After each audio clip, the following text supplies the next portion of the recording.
대한민국 청소년의 기자단 김민정 인턴 기자, 우리 사회에서 최근 여성차별 문제를 해결하고 양성평등 사회를 만들어야 한다는 목소리가 높아지고 있다.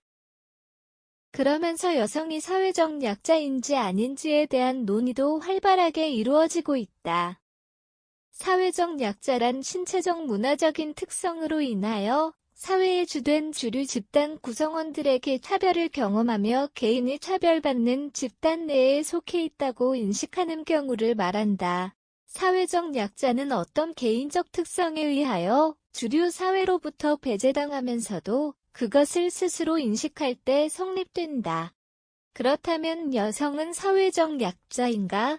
먼저 여성은 주류 집단 구성원들에게 차별을 경험할 때가 많다. 우리 사회는 가부장적인 사회 구조로 되어 있었다. 조선시대에는 여성이 제대로 된 이름을 갖지 못하고 우우댁과 같은 이름으로 불릴 정도로 여성에 대한 인권의식이 부족했고 차별도 심각했다. 이에 따라 현대 사회에 접어들어서도 여성에 대한 차별은 계속되었다. 우리 사회에서 여성 인권에 관한 관심 그리고 양성평등의 흐름이 빠르게 나타나기 시작한 것은 2010년 이후 미투 운동이 진행되면서부터였다. 그리고 양성평등의 목소리가 커진 지금까지도 여성은 우리 사회의 차별 대상이 되고 있다. 예를 들어서 여성은 출산과 양육 과정에서 사회적 차별에서 벗어날 수 없다. 우리나라의 여성 사회 참여율이 M자를 형성하는 이유도 여기에 있다. 여성은 사회적으로 차별받는 대상이며 우리 사회의 주류는 아직도 남성이기에 사회 구조적으로 여성은 사회적 약자라고 할 수가 있다. 그리고 여성들은 스스로 자신이 사회적인 차별을 경험한다고 인식한다.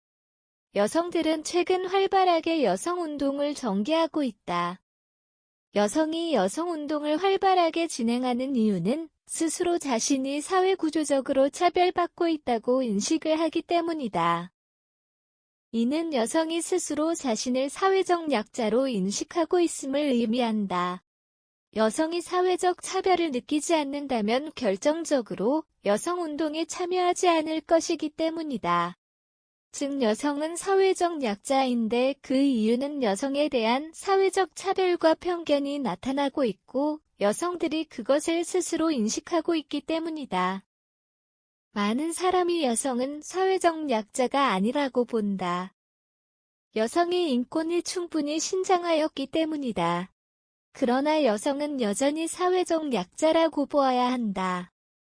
우리 사회 구조적으로 여성은 여전히 남성에 비하여 많은 차별을 경험하게 된다. 우리 사회 구조는 남성 중심적으로 설계되고 유지되고 있기 때문이다. 과거에 비해서 많은 변화가 있기는 하였으나 여전히 남성과 여성 사이에서는 차별이 존재한다. 그리고 여성들이 이를 극복하기 위해 노력하고 있다는 것 자체가 여성이 사회적 약자라는 것을 의미하는 것이다. 여성이 사회적 약자가 아니라고 보는 시각도 있다. 이미 여성이 많은 사회적 지위를 누리고 있다고 보는 것이다. 그러나 여성은 아직도 사회적 약자이며 그들은 주류 집단인 남성 집단으로부터 소외를 경험하고 있으므로 사회 구조적인 차별 문제 해결을 위한 사회 담론의 형성은 필수적이다.